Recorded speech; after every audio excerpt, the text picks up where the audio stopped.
Hello everyone, welcome back. आज की class से हम लोग हमारे यूनिट नंबर 7 के अंदर सेकंड चैप्टर की शुरुआत करेंगे। यूनिट 7 में हम डिस्कस कर रहे हैं इंडियन इकॉनमी के द्वारा जो करंट चैलेंजेस फेस किए जा रहे हैं उनके बारे में। अब तक हम लोगों ने पॉवर्टी जो एक बड़ी समस्या है भारत देश के अंदर, उसको डिस्कस किया है। गरीबी से रिलेटेड बेसिक कॉन्सेप्ट्स हमने डिस्कस किए। पॉवर्टी के कॉजेज़, पॉवर्टी को कैसे दूर किया जा सकता है, उसको दूर करने के लिए गवर्नमेंट ने कैसे उपाय करे हैं, इन तमाम बातों के साथ हमने पॉवर्टी के चैप्टर को फिनिश किया है। आज की क्लास में human capital formation in India की बात करेंगे। इंडिया में जो पॉपुलेशन है, जो हमारा ह्यूमन कैपिटल है या ह्यूमन है, उसको कैसे ह्यूमन कैपिटल में कन्वर्ट किया जा सकता है, क्या प्रोसीजर फॉलो करते हुए हम ऐसा कर सकते हैं, इससे क्या बेनिफिट्स हो सकते हैं, इंडिया में ह्यूमन कैपिटल से रिलेटेड क्या प्रॉब्लम्स हैं, इन तमाम बातों को हम इस चैप्टर में डिस्कस करेंगे। तो चलिए शुरू करते हैं। सबसे पहले जानेंगे कि इस चैप्टर में हम लोग पढ़ने क्या क्या वाले हैं, देन वन बाय वन करके हर एक टॉपिक को डिटेल में डिस्कस करेंगे। तो चलिए शुरू करते हैं।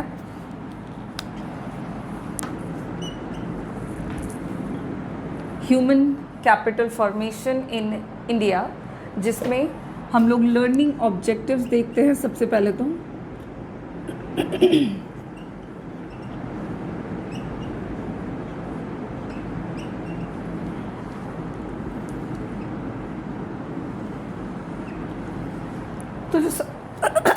तो जो सबसे पहला टॉपिक है इस चैप्टर के अंदर, वो हम जानेंगे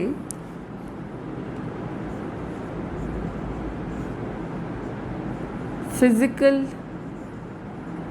कैपिटल के बारे में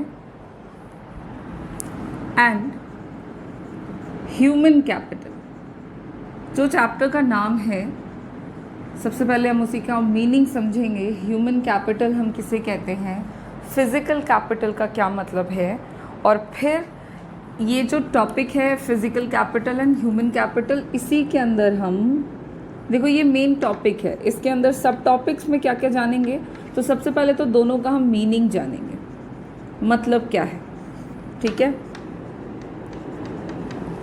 ह्यूमन कैपिटल का अलग से, फिज़िकल कैपिटल का अलग से। आफ्टर दैट हम करने वाले होंगे कंपैरिजन, दोनों के बीच में हम कंपैरिजन करेंगे।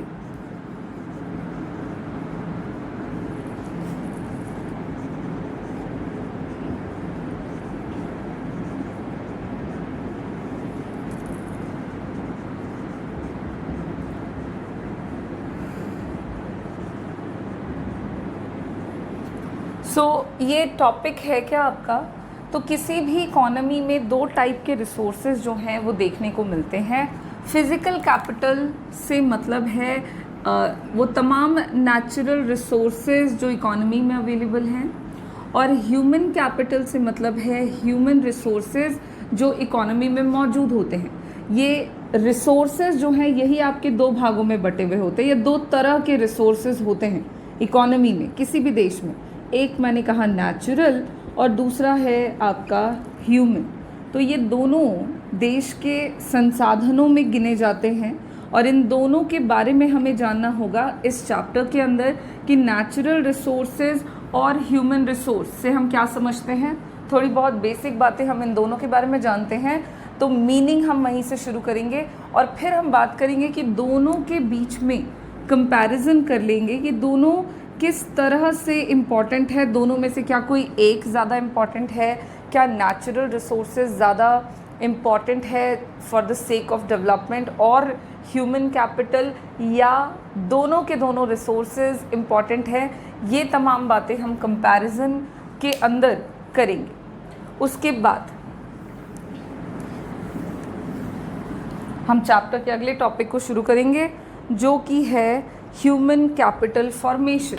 ये अगला टॉपिक होगा हमारा।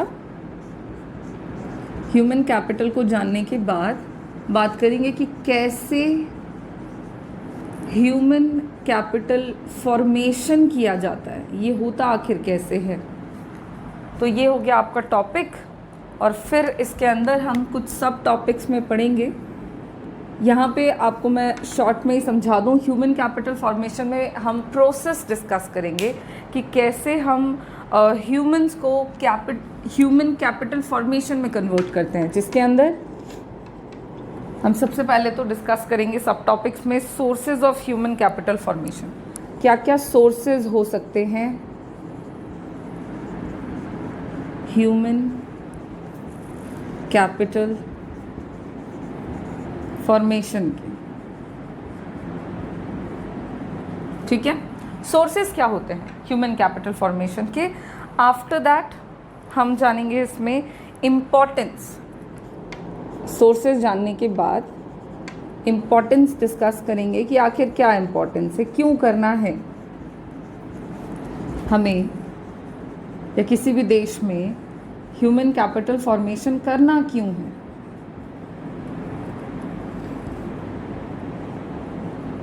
ओके, फिर हम इसी में इम्पोर्टेंस को डिस्कस कर लेने के बाद अगले टॉपिक में चलेंगे, इसी के अंदर सब टॉपिक्स में चलेंगे, जो कि है problems facing human capital formation.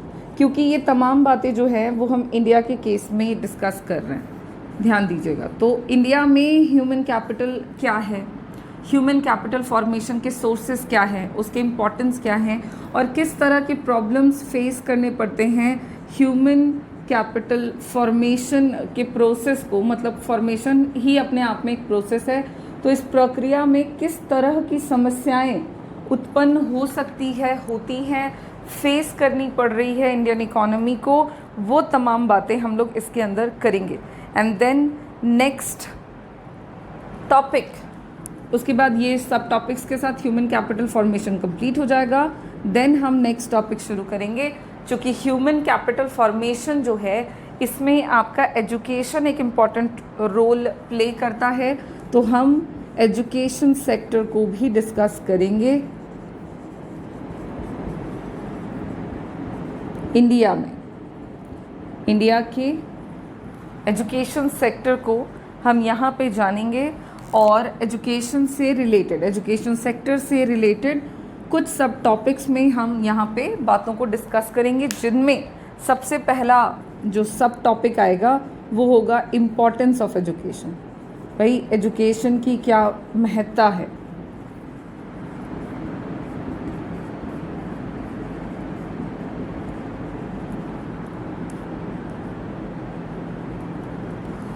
Education की क्या इम्पोर्टेंस है, हम वो डिस्कस करेंगे। देन हम बात करेंगे कि इंडिया में ग्रोथ ऑफ एजुकेशन सेक्टर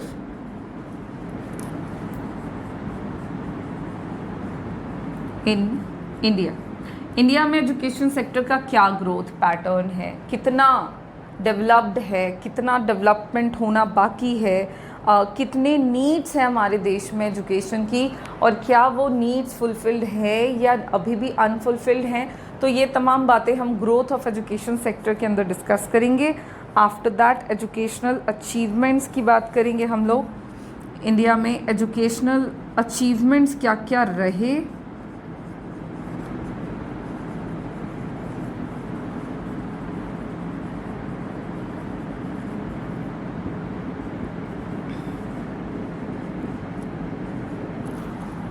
कि जितने भी एजुकेशन से रिलेटेड टर्म्स, कंडीशंस, जिसको आप पॉलिसीज़, प्रोग्राम्स कह सकते हैं, जिनका भी अडॉप्शन किया गया है, उन प्रोग्राम्स एंड पॉलिसीज़ का कितना बेनिफिट इकोनॉमी को मिला है और कितना अभी बाकी है, ये तमाम बातें सबसे पहले तो हम अचीवमेंट्स में डिस्कस करेंगे। एक तरह का क्रिटिकल इवैल्यूएशन हो जाएगा हमारा, जो कि यूजुअली हम किया करते हैं। एंड उसके बाद अगला टॉपिक होगा, एंड अचीवमेंट्स को जान लेने के बाद अगला टॉपिक जो होगा हमारा, दैट इज़ इनएडिक्वेसीज।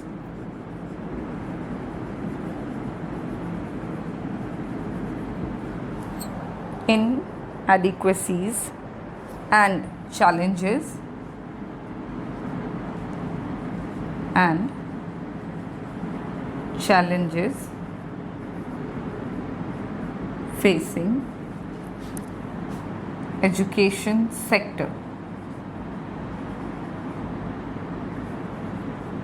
कह सकते हो आप इन इंडिया, सब इंडिया के कॉन्टेक्स्ट में ही है, तो हर बार आपको इंडिया लिखने की ज़रूरत नहीं है, दैट इज़ अंडरस्टूड। बट देखो, एजुकेशनल अचीवमेंट्स डिस्कस कर लेने के बाद हमारा अगला टॉपिक हो जाएगा कि क्या प्रॉब्लम्स हैं, क्या किस तरह की समस्याएं हैं, इनएडिक्वेसीज़ में हम डिस्कस करेंगे, किस तरह की फ़िलहाल कमियां हैं देश के एजुकेशनल सेक्टर में और उनको दूर करने की ज़रूरत है। ये सारे बातें हम प्रॉब्लम्स के अंदर यानी इस टॉपिक के अंदर डिस्कस कर लेंगे।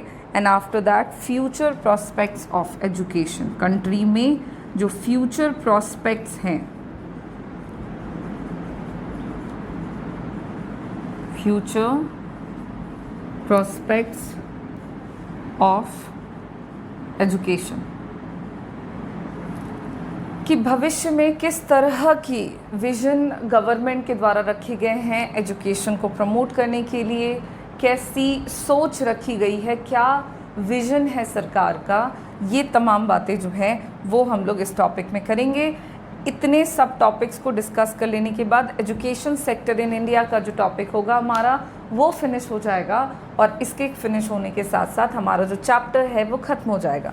तो जैसा कि आप देख पा रहे हो, बहुत बड़ा चैप्टर नहीं है ये, इसमें बस हम लोगों को मेन 3 टॉपिक ही कवर करने हैं। सबसे पहले तो भाई ह्यूमन कैपिटल क्या होता है। अब ह्यूमन कैपिटल डिस्कस करेंगे तो जैसा कि मैंने आपको बता दिया है कि कैपिटल या रिसोर्सेज की बात करो तो 2 टाइप के तुमको मिल जाएंगे, human capital and physical capital, तो हम वो दोनों डिस्कस कर लेंगे। फिर हमको क्या जानना है, ह्यूमन कैपिटल फॉर्मेशन क्या होता है, और ह्यूमन कैपिटल फॉर्मेशन के बाद हम एजुकेशन सेक्टर इन इंडिया को डिस्कस कर लेंगे और ये चैप्टर ख़त्म हो जाएगा। अब टॉपिक्स देख लें, फिर 1 बाय 1 करके हम इन टॉपिक की शुरुआत करेंगे।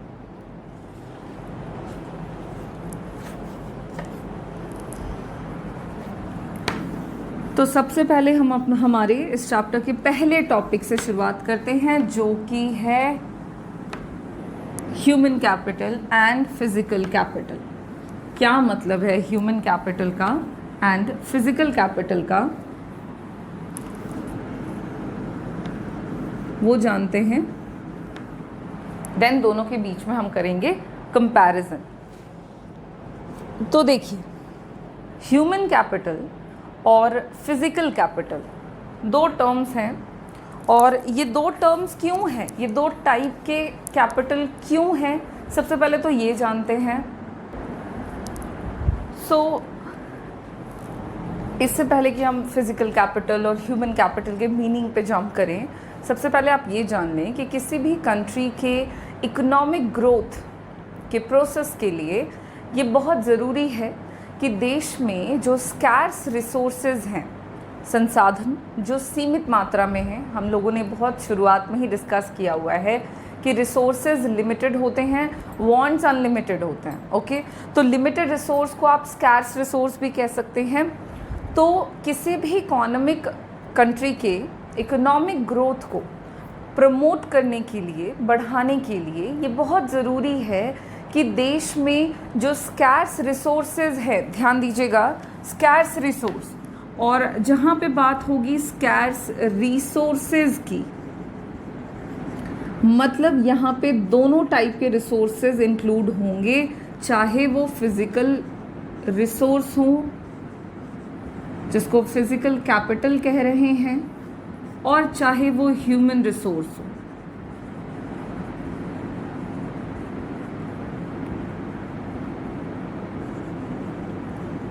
इनकी ज़रूरत पड़ती है। स्कैर्स रिसोर्सेज का इस्तेमाल हमें करना होता है ऑप्टिमम तरीके से, सो दैट हम किसी भी कंट्री के इकोनॉमिक ग्रोथ को बढ़ावा दे सकते हैं।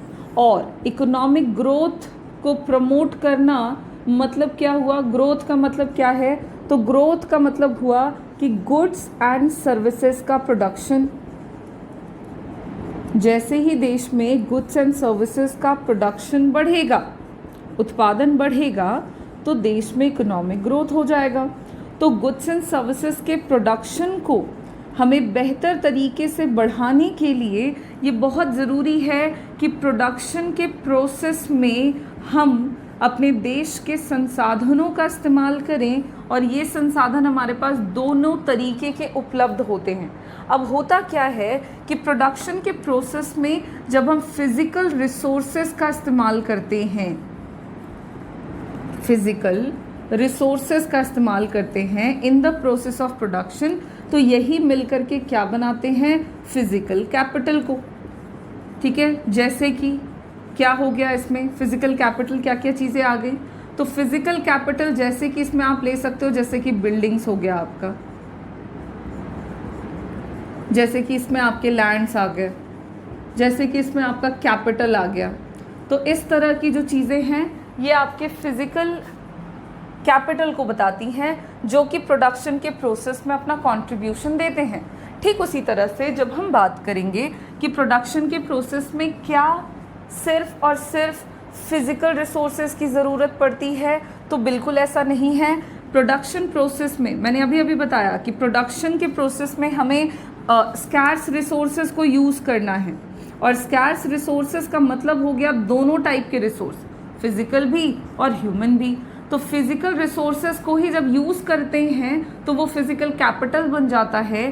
ठीक उसी तरह से जब ह्यूमन रिसोर्सेज का इस्तेमाल होगा in the process of production, तो वो मिलकर क्या बनाते हैं, ह्यूमन कैपिटल बनाते हैं। इसी को कहते हैं ह्यूमन कैपिटल।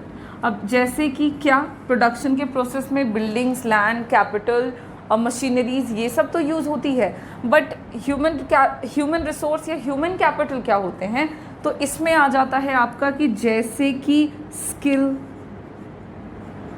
एबिलिटी, एफिशिएंसी,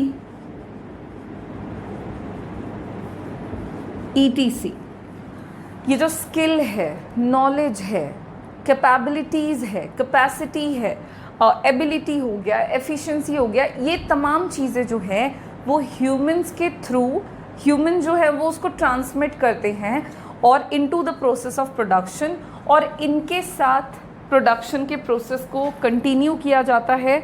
और ह्यूमन एफिशिएंसी को जैसे जैसे आप बढ़ाओगे वैसे वैसे फिज़िकल रिसोर्सेज का जो यूटिलाइजेशन है वो बेहतर होता जाएगा, और जैसे जैसे फिज़िकल रिसोर्सेज का यूटिलाइजेशन प्रमोट होगा ठीक वैसे वैसे प्रोडक्शन का जो प्रोसेस है वो बढ़ेगा, गुड्स एंड सर्विसेज का प्रोडक्शन बढ़ेगा, इकोनॉमिक का ग्रोथ हो जाएगा। तो ये बातें एक तरह से एक दूसरे से रिलेटेड है। देखो यहाँ से शुरू करके वापस से यहाँ गए और यहाँ से वापस से यहाँ पहुँच गए। क्या बोलने का मतलब हुआ, तो किसी भी देश के इकोनॉमिक ग्रोथ को प्रमोट करने के लिए बहुत ज़रूरी है देश में उपलब्ध लिमिटेड, सीमित साधनों का कुशलतम प्रयोग।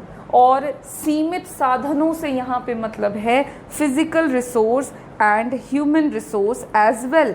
फिज़िकल रिसोर्सेज जब प्रोडक्शन के प्रोसेस में यूज़ किए जाते हैं दे मेक फिज़िकल कैपिटल, और फिज़िकल कैपिटल के बिना प्रोडक्शन पॉसिबल नहीं है। तो फिज़िकल कैपिटल के साथ साथ प्रोडक्शन के प्रोसेस में ह्यूमन कैपिटल्स का भी इस्तेमाल होना बहुत ज़रूरी है, जिसमें स्किल, एफिशिएंसी, एबिलिटी ये तमाम बातें आती हैं। और इस तरह से ह्यूमन कैपिटल और फिज़िकल कैपिटल ये दोनों मिलकर के देश में प्रोडक्शन को पॉसिबल बनाते हैं और इकोनॉमिक ग्रोथ को प्रमोट करने में हेल्प करते हैं। शॉर्ट में यही बात है। और इस वजह से इकोनॉमिक ग्रोथ में क्योंकि दोनों ही तरह के साधन हमारे लिए इम्पॉर्टेंट हैं, इसीलिए यहाँ पे हम फिज़िकल कैपिटल को भी डिस्कस कर रहे हैं और ह्यूमन कैपिटल को भी डिस्कस कर रहे हैं। हालांकि चैप्टर में ह्यूमन कैपिटल फॉर्मेशन है, बट क्योंकि दोनों एक दूसरे से पे इंटरडिपेंडेंट है, एक दूसरे को इन्फ्लुएंस करते हैं, इसलिए हम दोनों ही तरह के रिसोर्सेज यहाँ पे जान लेंगे। तो ये तो हो गया भाई base human capital and physical capital का। नाउ द टर्म इसकी कैसे कर सकते हैं डिफाइन, फिजिकल कैपिटल को कैसे डिफाइन कर सकते हैं। तो फिजिकल कैपिटल को डिफाइन करते हुए कह सकते हो it includes all those resources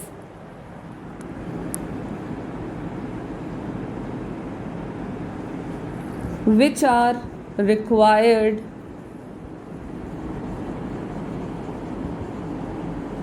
for further production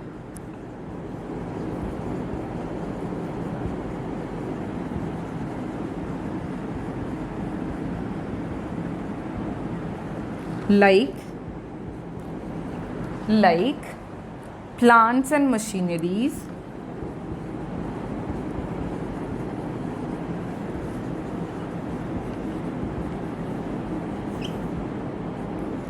factory buildings,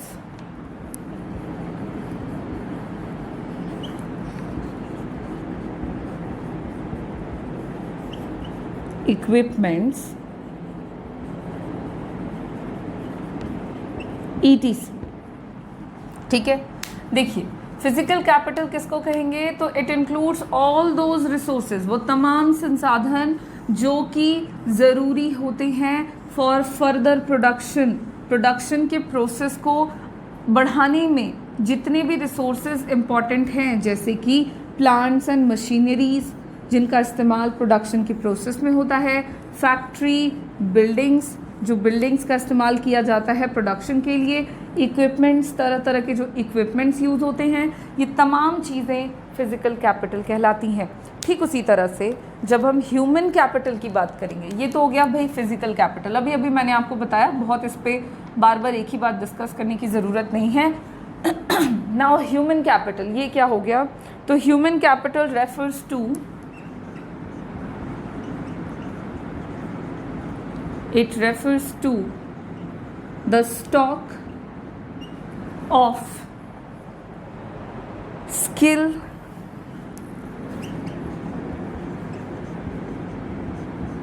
ability, expertise,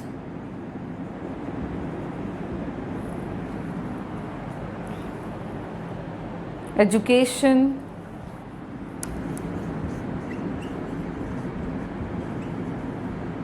and knowledge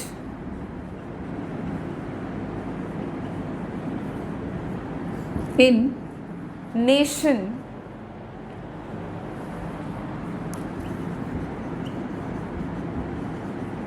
at a given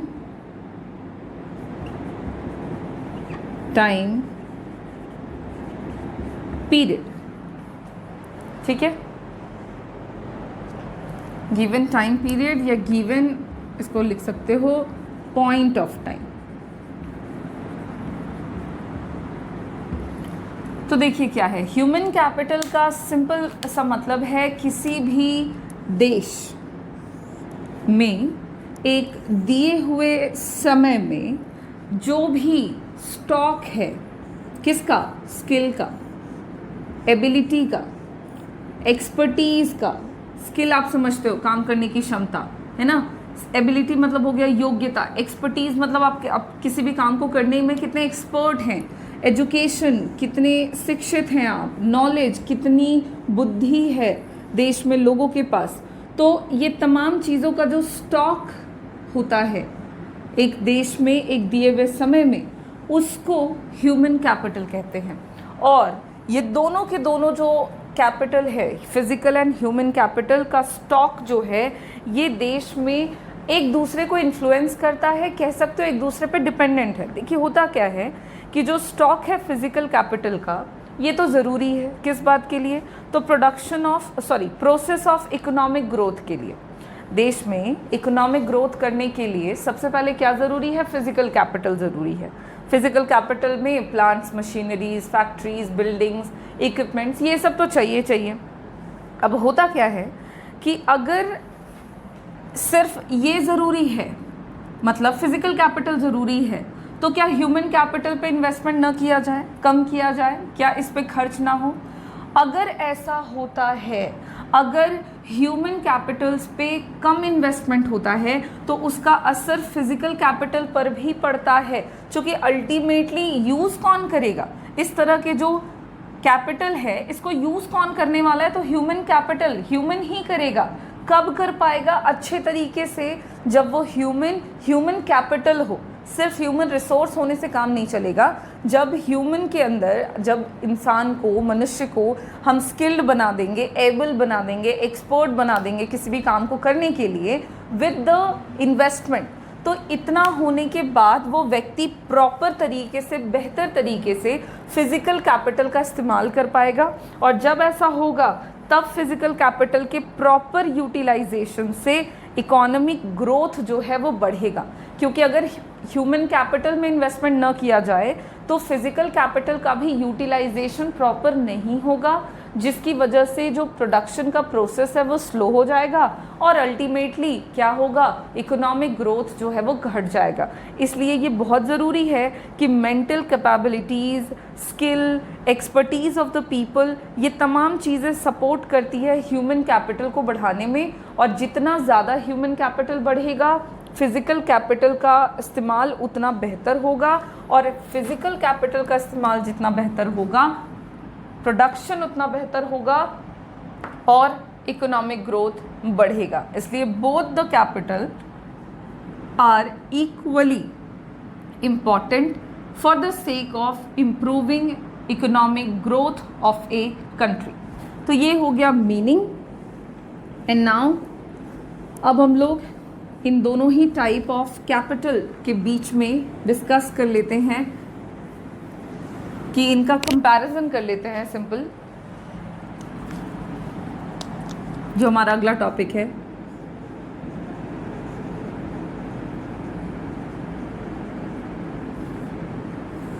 meaning जान लेने के बाद ज़रा कंपैरिजन कर लें। तो physical capital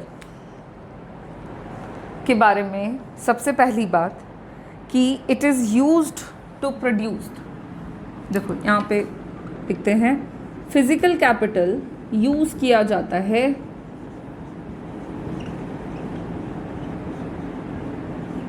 goods and services के प्रोडक्शन के लिए। इसका इस्तेमाल गुड्स एंड सर्विसेज के प्रोडक्शन में होता है, ठीक है। जबकि ह्यूमन कैपिटल का इस्तेमाल जो होता है वो क्यों होता है, तो it increases the efficiency to produce goods and services. Human capital का भी इस्तेमाल होता है गुड्स एंड सर्विसेज के प्रोडक्शन में ही, but it increases the efficiency to produce goods and services. Goods and services को प्रोड्यूस करने की जो क्षमता है उसको बढ़ावा देने के लिए कैपिटल ह्यूमन रिसोर्सेज जो हैं वो यूज़ करे जाते हैं। तो दोनों का मीनिंग थोड़ा सा डिफरेंट है बट एक दूसरे से रिलेटेड है। गुड्स एंड सर्विसेज को डायरेक्टली प्रोड्यूस करना है तो फिर फिजिकल कैपिटल, लेकिन जो उत्पादन करने की क्षमता को बढ़ाना है तो फिर ह्यूमन कैपिटल की ज़रूरत पड़ेगी फर्स्ट। ये दोनों में अंतर है। उसके अलावा नेक्स्ट डिफरेंस है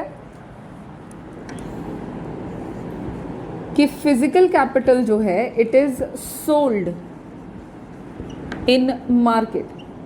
फिजिकल कैपिटल बाज़ार में मिलता है, आप इसको बाज़ार में से ख़रीद सकते हैं, ठीक है, क्योंकि आपको आसानी से मार्केट में मिल जाएगा। इट्स लाइक बिल्डिंग्स और प्लांट्स, मशीनरीज, तो ये तुमको आराम से इजीली मार्केट में मिल जाएगा। But in case of human capital it is not sold, only the services of human capitals are sold. Human capital की बात करो तो ये बिकता नहीं है, इट इज़ नॉट सोल्ड, ये नहीं बिकता। बस बिकता क्या है, ओनली द ह्यूमन सर्विसेज, मनुष्य के द्वारा जो काम किया जा रहा है, the services are sold in the market. दोनों में अंतर आप समझिएगा। मशीन चाहिए आपको तो मार्केट से खरीद के ले आओ, ह्यूमन कैपिटल चाहिए तो क्या ह्यूमन मिल जाएगा आपको। लेबर को तुम हमेशा के लिए ख़रीद के लाके घर पे रख लोगे, नहीं। लेकिन हाँ, हम उनको उनके सर्विसेज को हम परचेज़ करते हैं कि भाई आप उनको हम हायर कर रहे होते हैं कि कुछ वक्त के लिए आप हमारे यहाँ पे आके काम करें। तो वो बिकते नहीं हैं लेकिन उनके सर्विसेज जो हैं वो ज़रूर बिकते हैं, उनकी सेवाएं जो हैं वो बिकती हैं मार्केट में। तो ये सबसे मतलब ये सेकंड डिफरेंस हो गया आपके human capital and physical capital में। उसके अलावा नेक्स्ट डिफरेंस है जो कि कहता है in case of physical capital कि it depreciates over time it depreciate over time due to use or due to continuous use or use of, sorry, not use of, or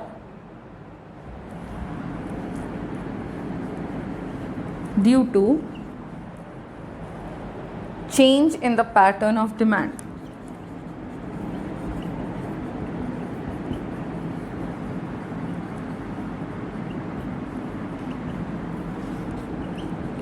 देखिए, physical capital के case में ऐसा है कि machineries हैं, तो समय के साथ होता क्या है कि उनका वैल्यूज़ जो है वो घटता जाता है। क्यों ऐसा होता है? क्योंकि आप जितना ज़्यादा मशीन का प्रयोग करते जाएंगे, धीरे धीरे उसकी घिसाई होती है, उसका वैल्यू घटता है। डेप्रिशिएट का मतलब हुआ वैल्यू घट जाना। एक मशीन तुमने परचेज़ किया, मान लो एक मशीन परचेज़ किया आपने, और इस मशीन को आपने 10,000 रुपये में परचेज़ किया है। अब ये मशीन को आपने 1 साल इस्तेमाल कर लिया है और वापस से इसको 1 साल के बाद बेचना चाहोगे, तो क्या ये 10,000 रुपये में बिकेगा? जवाब है नहीं, 10,000 में नहीं बिकेगा। क्यों 10,000 में नहीं बिकेगा? क्योंकि आपने इस मशीन को 1 साल तक यूज़ कर लिया है। अब क्या होता है कि जितना ज़्यादा तुम क्वांटिटी में यूज़ करते हो फिज़िकल कैपिटल का, उतना ज़्यादा उसका वैल्यू जो है वो डिप्रिशिएट करता जाता है। तो कॉन्टिन्यूस यूज़ से वैल्यू डिप्रिशिएट करता है। एक दूसरी बात है कि या फिर जो डिमांड का पैटर्न है, अगर वो चेंज हो जाता हो, तब भी जो फिज़िकल कैपिटल हैं उनका वैल्यू डिप्रिशिएट करता है। और इस वजह ये एक फीचर है फिज़िकल कैपिटल का। लेकिन अगर आप ह्यूमन कैपिटल की बात करो तो there is no depreciation of human capital, but investment in human capital are required to maintain its efficiency. There is no depreciation in human capital. Human capital के case में ऐसा कुछ नहीं है कि इनका वैल्यू समय के साथ घटता है, but there is some investments, कुछ इन्वेस्टमेंट आर रिक्वायर्ड, ज़रूरी होता है। क्यों? टू मेंटेन करने के लिए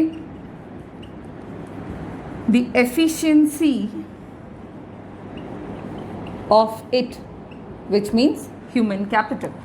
तो देखिए, ह्यूमन कैपिटल के केस में कोई डेप्रिसिएशन नहीं होता। तुम इंसान को काम पे लगा रहे हो तो उनका वैल्यू कभी कम नहीं होगा, ये तो बात पक्की है। बट होता क्या है कि लेकिन वैल्यू घटता नहीं है, बट उनके स्किल को, उनकी एफिशिएंसी को मेंटेन करने के लिए, रखने के लिए कुछ इन्वेस्टमेंट जो होते हैं वो रिक्वायर्ड होते हैं। मतलब क्या होता है कि समय के साथ टेक्नोलॉजिकल इम्प्रूवमेंट होता है। तो अगर कोई व्यक्ति एक पर्टिकुलर टाइम पीरियड में, चूँकि मैंने ह्यूमन कैपिटल में आपको बताया it is related to a point of time.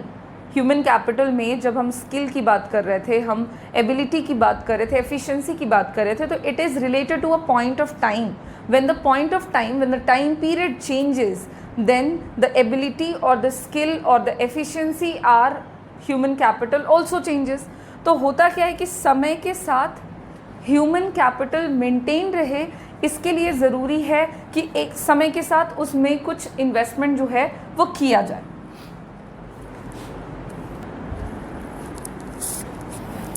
So the next features of physical capital is कि physical capital like machinery is separable from its principle।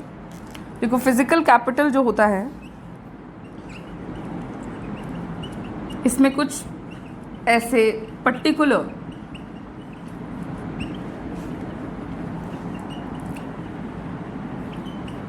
capital हैं जो कि are separable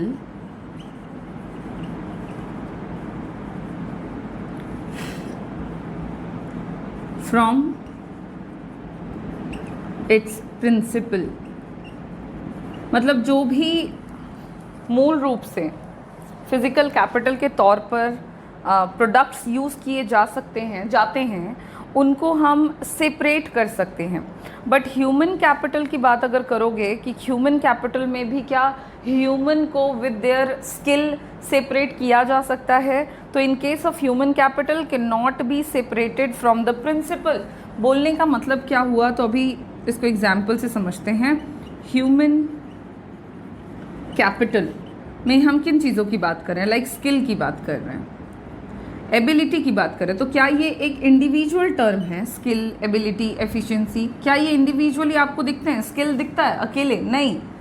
ह्यूमन में skill की बात कर रहे हैं, ह्यूमंस में एबिलिटी की बात कर रहे हैं, ह्यूमंस में एफिशिएंसी की बात कर रहे हैं। So human capitals are not separable, ये सेपरेबल नहीं है, इनको आप अलग अलग नहीं कर सकते, स्पेशली फ्रॉम इट्स प्रिंसिपल। मतलब आप इनको इसके प्रिंसिपल बॉडी के साथ अलग नहीं कर सकते हैं। But in case of physical capital आप ऐसा कर सकते हैं, ठीक है।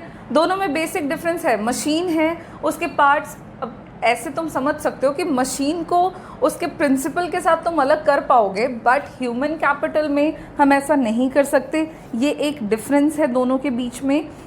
देन नेक्स्ट पॉइंट है formation of physical capital in an economic and technical process. Physical capital का जो फॉर्मेशन है, formation of physical capital in an economic and technical process.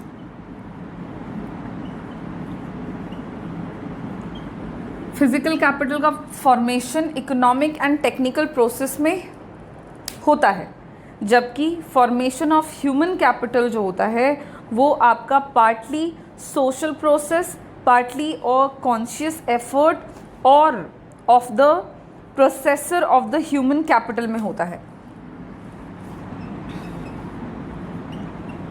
Formation of human capital किस में होता है, तो पार्टली कुछ हिस्से में इन social process,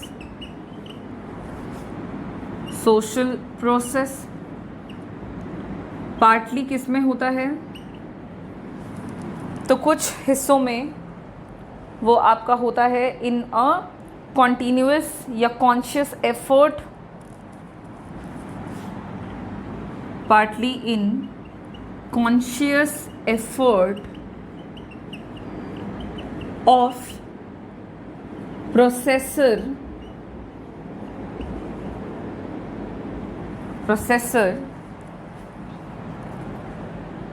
of the human capital.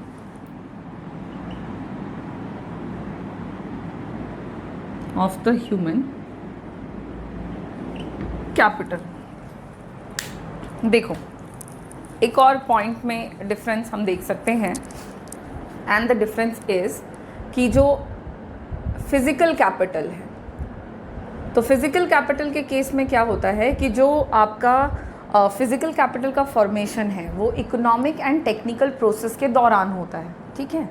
But human capital के फॉर्मेशन की जब हम बात करते हैं तो ह्यूमन कैपिटल का फॉर्मेशन जो है वो कुछ होता है सोशल प्रोसेस में, सामाजिक जो प्रोसेस है उनके द्वारा होता है, कुछ फॉर्मेशन ह्यूमन कैपिटल का होता है conscious effort of processor of the human capital. जो ह्यूमन कैपिटल का प्रोसेस है उसमें कॉन्शियसली एफर्ट डालने पर ह्यूमन कैपिटल का फॉर्मेशन होता है, और इस तरह से ये दोनों ही टाइप ऑफ रिसोर्स में कैपिटल में डिफरेंसेस हैं जो कि आपको इन पॉइंट्स के साथ नज़र आ सकते हैं।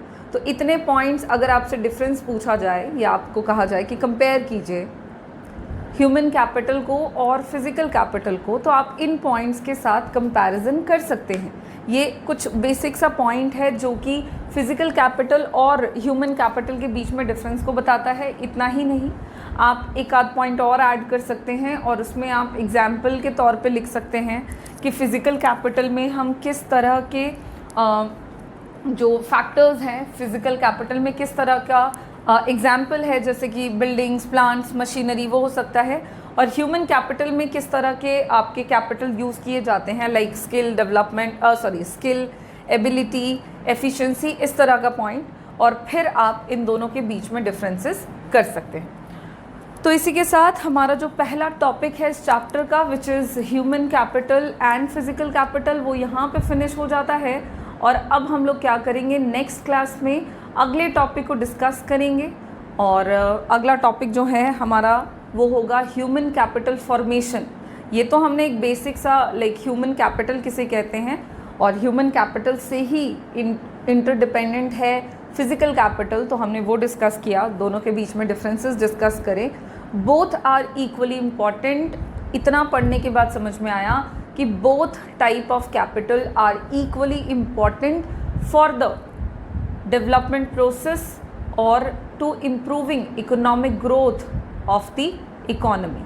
ठीक है, नेक्स्ट क्लास में ह्यूमन कैपिटल फॉर्मेशन डिस्कस करेंगे। Thank you.